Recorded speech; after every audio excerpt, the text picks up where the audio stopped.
Kalau dulu masyarakat Jakarta bisa memprediksi kapan jam-jam macet. Kini dengan adanya pembangunan MRT, kemudian 3-in-1 dihapus, warga Jakarta tidak lagi tahu kapan jam macet dan kapan tidak macet, alias hampir selalu macet kapanpun. Nah, sebagai salah satu cara untuk mengatasi kemacetan, 2 hari lagi pemerintah Provinsi DKI Jakarta dan juga Polda Metro Jaya akan melakukan uji coba pembatasan kendaraan bermotor roda 4 dengan sistem plat nomor ganjil genap. Bagaimana teknisnya dan apakah solusi ini akan efektif menangani macet di Jakarta? Kita akan bahas dengan narasumber terkait. Di sebelah saya sudah ada Mbak Ellen Tangkudung selaku pengamat transportasi UI. Selamat pagi Mbak Ellen. Selamat pagi. Dan juga di sebelahnya sudah ada AKBP Budianto, Kasubdit Bingakum Ditlantas Polda Metro Jaya. Selamat pagi Pak Budianto. Selamat pagi.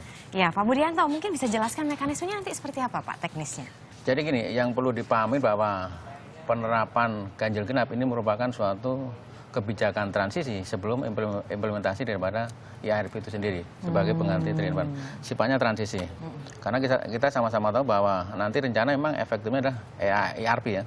Tapi kan kita kalau kita berbicara masalah IRP itu prosesnya masih cukup panjang. Sehingga rapat koordinasi kita setujui untuk ini kita ambil ganjil genap. Kemudian untuk penerapan ganjil genap itu melalui suatu pentahapan. Pertama adalah tahap sosialisasi, kemudian kedua adalah uji coba, kemudian ketiga adalah pelaksanaan itu sendiri. Sosialisasi dari mulai 30 Juni sampai tanggal 26 Juli. Kemudian uji coba nanti tanggal 27 Juli sampai 26 Agustus. Kemudian pemberlakuan nanti adalah 30 Agustus. Prinsip bahwa uji coba ini nanti hampir sama dengan pada saat pemberlakuan. Hanya bedanya nanti pada saat uji coba nanti kita teknis penegakan hukum dengan belangko teguran tertulis. Kemudian nanti pada saat pemberlakuan adalah menggunakan belangko tilang. Yang perlu ketahui bahwa lokasi yang akan digunakan untuk ganjil genap adalah lokasi X3-in-1, yaitu Sudirman Tamrin, kemudian sebagian daripada Gatot Subroto. Itu hari Senin sampai hari Jumat, kemudian hari Sabtu, Minggu maupun hari libur nasional tidak berlaku. Itu pagi 07 sampai 10, kemudian sore ada jam 16 sampai 20. Memang di situ ada ganjil genap ini adalah untuk mobil. Namun demikian kawasan ruas pengajalan yang selama ini sudah diberlakukan pelarangan daripada roda 2 seperti Bundaran HI sampai Merdeka Barat itu tetap berlaku. Kebijakan ini juga ada suatu pengecualian. Kecuali pertama adalah mobil presiden. Kemudian ada wakil presiden, kemudian mobil ambulan, pemadam kebakaran, kemudian mobil berplat dinas, kemudian mobil angkutan umum berplat kuning, sama mobil barang yang ada dispensasi daripada dinas perhubungan. Jadi diberlakukan tanggal ganjil adalah nopol ganjil yang paling terakhir, kemudian tanggal genap adalah untuk nopol genap. Namun demikian bukan berarti nopol ganjil tidak boleh beroperasi pada tanggal genap atau sebaliknya. Itu tetap boleh beroperasi, hanya dilarang di kawasan yang diberlakukan ganjil genap dan waktu di luar waktu ganjil genap itu. Jadi kawasannya itu hanya Sudirman Tamrin dan juga sebagian Gatot Subroto. Itu aja. Ya, karena selama ini bahwa masyarakat masih beranggapan seakan-akan itu diberlakukan di seluruh koridor atau kawasan, padahal hanya ruas pengajalan tertentu dan waktu tertentu juga.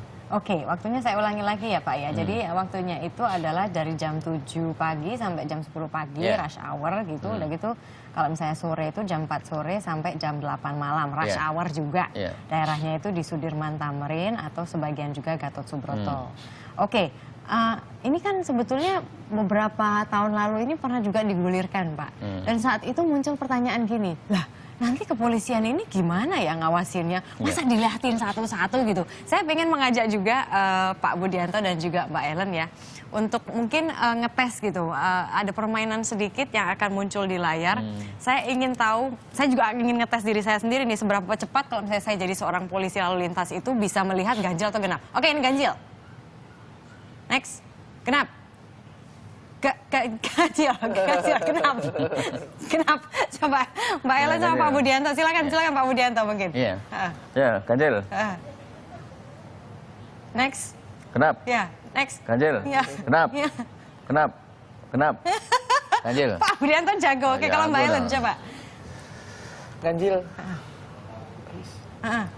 Itu di layar gede itu Mbak. Ya genap. Next. Genap. Ya. Ganjil. Ya. Genap. Ganjil. Genap. Ganjil. Jadi kira-kira akan seperti ini nanti Pak. Gimana cara? Ada berapa polisi nanti yang Ya, akan jadi disiagakan nanti di situ? teknis penegakan hukum nanti bahwa anggota itu akan kita tempatkan di simpang-simpang secara terpadu, baik itu polisi, desub dan sebagainya gitu, Iya. di simpang-simpang. Kemudian kita combine juga dengan yang patroli. Nah, nanti setiap anggota pasti sebelum melaksanakan tugas pasti kan kita APP dulu. Hari ini tanggal ganjil, jadi nanti Anda harus konsentrasi kepada nomor ganjil.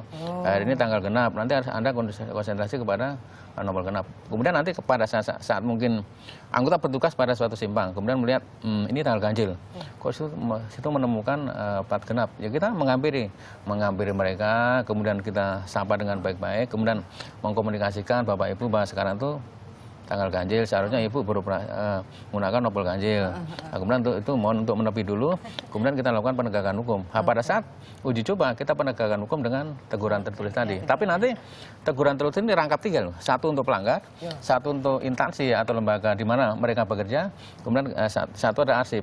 Jadi lebih penekanan pada sanksi sosial. Nanti satu berkah akan kita kirim ke lembaga instansi di mana mereka bekerja. Ini pas masih uji coba, Uji coba, kayak gitu. iya, uji coba. Tapi nanti kalau misalnya sudah aplikasi berarti Ya, ini pelanggaran yang mungkin akan kita dapatkan pertama adalah mungkin pelanggaran tidak menggunakan TNKB yang dikeluarkan oleh polisi. Ya. Itu melanggar pasal 280, kurungan 2 bulan, denda 500. Kemudian juga rambu-rambu sama. Di pasal 287 ayat 1 Undang-Undang Nomor 22 2009 itu juga kurungan 2 bulan, denda maksimal juga 500.000. Atau mungkin dia tidak membawa STNK yang dikeluarkan oleh polisi. Itu juga sama. Melanggar pasal 288 ayat 1 kurungan 2 bulan juga denda paling banyak 500.000. Oke, Mbak Ellen, apa tanggapan Anda mengenai kebijakan ganjil genap ini, Mbak Ellen? Ya, ini yang pasti ini harus kebijakan transisi, kebijakan antara sebelum menerapkan ya jalan berbayar ya. Kenapa? Karena kalau dilihat dari tadi cara untuk penegakan hukum kan sangat manual, tidak menggunakan teknologi sehingga rawan untuk terjadi yang sebenarnya salah tidak diapain gitu ya, yang benar dihentikan karena mesti dicek lagi benar nggak nih. Sekarang lagi zaman palsu-palsu kan, TNKB juga bisa aja palsu ya, itu bisa saja terjadi sehingga ya berat juga menurut saya polisi untuk melakukan penegakan hukum seperti ini. Dan keberhasilan dari program pembatasan kendaraan ini hanya bisa terjadi kalau ada shifting. Shifting. Jadi apa itu? mereka karena tidak bisa menggunakan nomor mobil pada hari tertentu ya menggunakan angkutan umum. Itu bisa. Tapi kalau shiftingnya adalah tetap menggunakan angkutan kendaraan pribadi, ya akan macet di tempat lain seperti balon aja lah di sini dia akan melembung ke sana. Dan itu permasalahan. Dan kalau saat ini sosialisasi kan, apa yang harus dilakukan sosialisasi itu atau uji coba sosialisasi kan sudah lewat. Tapi dalam uji coba tetap sosialisasi. Yang pertama. Yang kedua, memang kepolisian atau dinas perhubungan tuh harus mengetahui bagaimana cara detailnya, cara teknisnya dalam masa uji coba ini untuk penegakan hukum.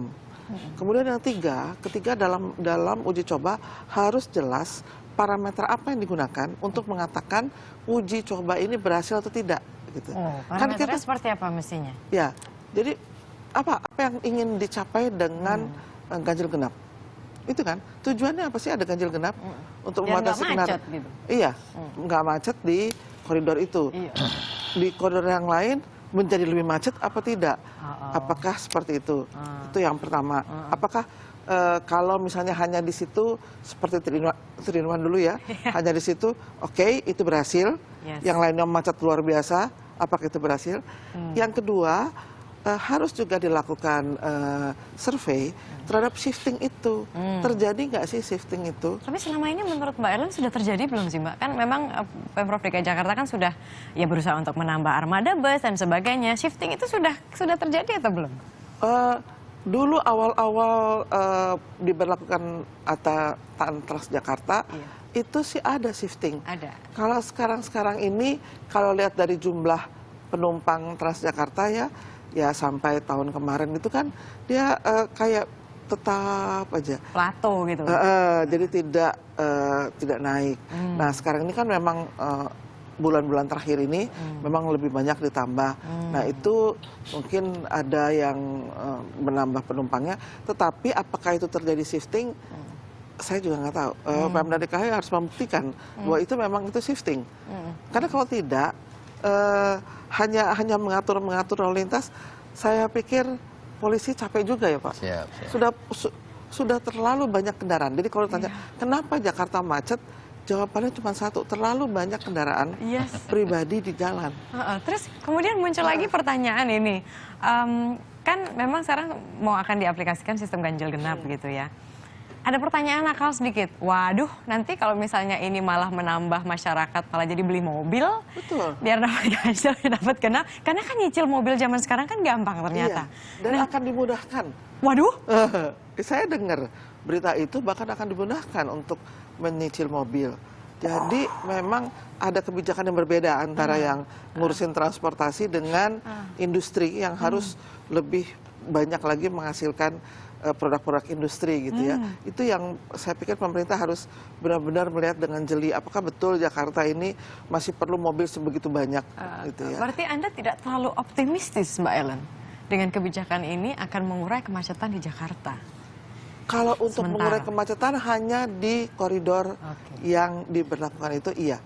Ya, jadi kan pastilah terbatas juga pada jam tertentu di koridor itu Sudirman Tamrin sebagian Gatot Subroto itu ya karena dibatasi akan terjadi pengurangan kendaraan, pasti seperti itu. Tapi apakah itu tujuannya hanya di situ?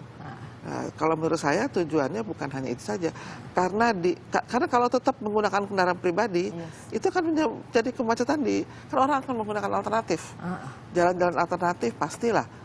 Nah, tidak terjadi shifting. Jadi kalau itu terjadi shifting, baru itu dikatakan berhasil kalau menurut saya. Oke. Gitu. Pak Budianto, kalau misalnya betul apa yang diprediksikan oleh Mbak Ellen gitu ya, bahwa yang nanti agak lancar di jalan-jalan protokol, tapi ternyata macet berat di yang lain gitu. Itu kan berarti PR juga buat Pak Budianto dan teman-teman gitu kan. Ya sudah kita antisipasi. Nah, sekarang masalah kemacetan memang sudah tidak bisa dihindari lagi. Di satu pihak memang coba perkembangan kendaraan bermotor itu bisa menyentuh 11-12% di satu pihak. Tahun. Ya, di pihak lain pembangunan infrastruktur hanya 0,01%. Kemudian infrastruktur yang ada pun masih ada juga yang digunakan tidak pada peruntukannya. Misalnya trotoar yang seharusnya digunakan untuk pedestrian kan banyak untuk kaki lima, kemudian untuk pangkalan ojek dan sebagainya. Sehingga kan mengurangi kapasitas jalan. Kemudian disiplin masyarakat kita juga relatif masih rendah juga. Kemudian kita akuin juga bahwa penegakan hukum kita juga belum maksimal juga ya. Karena kalau kita berbicara masalah penegakan hukum, polisi kan tidak berdiri sendiri. Itu ada jaksa, ada misalnya contoh gini, misalnya melanggar STNK, Rambu maupun TNKP, yang tadi mungkin dalam ancaman 2 bulan, kurungan 2 bulan atau denda paling banyak 500, kan vonis hakim belum tentu sampai situ, mungkin 100, 150 atau mungkin 75, sehingga dalam rangka hasil penegakan hukum dalam rangka untuk membangun efek jerah pun belum sampai situ juga. Padahal kita sadari bahwa pada saat kita melakukan suatu proses penegakan hukum, itu sebenarnya ada unsur edukasi juga pembelajaran, tapi yang belum kita sadari situ. Kemudian stakeholder yang bertanggung jawab kepada masalah-masalah lalu lintas dan angkutan jalan kan belum terintegrasi dengan baik juga, seakan-akan masih ada parsial situ, parsial masih kadang-kadang egonya kadang-kadang masih muncul juga. Tapi salah satu aspek yang mungkin penegakan hukum bisa maksimal, minimal bisa memberikan suatu efek jerah. Teknis penegakan hukum nanti pada saat uji coba sekarang nanti kita habis dari sini kita akan melakukan suatu TFG ya. Tactical Fall Game. Ini nanti kita akan simulasi. Hari ini nanti di depan Indosat kita akan praktek di lapangan bagaimana teknis secara aplikatif melakukan suatu penegakan hukum di jalan nanti. Tadi penempatan di simpang-simpang, patroli, bagaimana kemudian saya melihat pelanggaran apa dan sebagainya. Itu akan kita lakukan hari ini. Ya. Ada himbauan Pak untuk masyarakat mungkin, terutama terkait ya prinsipnya gini lah, hasil analisa dan evaluasi bahwa setiap kejadian kecelakaan lalu lintas itu dipastikan itu diawali dari pelanggaran, sehingga pada saat mungkin masyarakat mungkin melakukan suatu kegiatan lalu lintas dan angkutan jalan supaya tertib, kemudian mungkin wajar di dalam penuh konsentrasi, tidak boleh melakukan suatu kegiatan lain atau dipengaruhi oleh situasi yang bisa mempengaruhi konsentrasi, misalnya menggunakan HP, radio, Pokemon apa dan sebagainya. Itu berbahaya itu berbahaya karena ingat bahwa pada saat melakukan kegiatan kegiatan lintas angkutan jalan Iya. akan berisiko pada masalah-masalah kecelakaan dan sebagainya. Oke, baik. Jadi jangan melanggar ya. Terima Iya, kasih iya. banyak Pak Budianto dan juga Mbak Ellen. Yang jelas kita akan melihat nih kira-kira akan seberapa efektif karena memang uji coba ini akan berlangsung dari tanggal 27 Juli hingga 26 Agustus sebelum nanti tanggal 30 Agustus 2016 aturan ini akan berlaku sepenuhnya. Jadi akan ada juga sanksi yang mengikat. Boleh saya ulangi lagi? Jadi jalan-jalan yang nantinya akan aturan ini akan diaplikasikan yaitu Sudirman Tamrin dan juga sebagian Gatot Subroto ya Pak ya. Kemudian ini berlaku bagi kendaraan roda 4. Kalau misalnya roda 2 kan memang di jalan-jalan tertentu sudah tidak boleh ada roda 2 di situ. Angkutan umum masih oke ya Pak. Ganjil genap nggak peduli kan, taksi segala macam itu tetap boleh jalan kan Pak. Oke, terus jam-jamnya yaitu di rush hour jam 7 hingga jam 10 pagi. Ada pengecualian ya? Pengecualian. Iya. Oh ya, pengecualiannya tadi kan yang mobil presiden, mobil menteri dan sebagainya. Kalau misalnya jam aktifnya yaitu di jam 7 pagi hingga jam 10 pagi. Kalau sorenya rush hour juga jam 4 sore hingga jam 8 malam. Oke, terima kasih banyak Pak Budianto dan juga Mbak Ellen sudah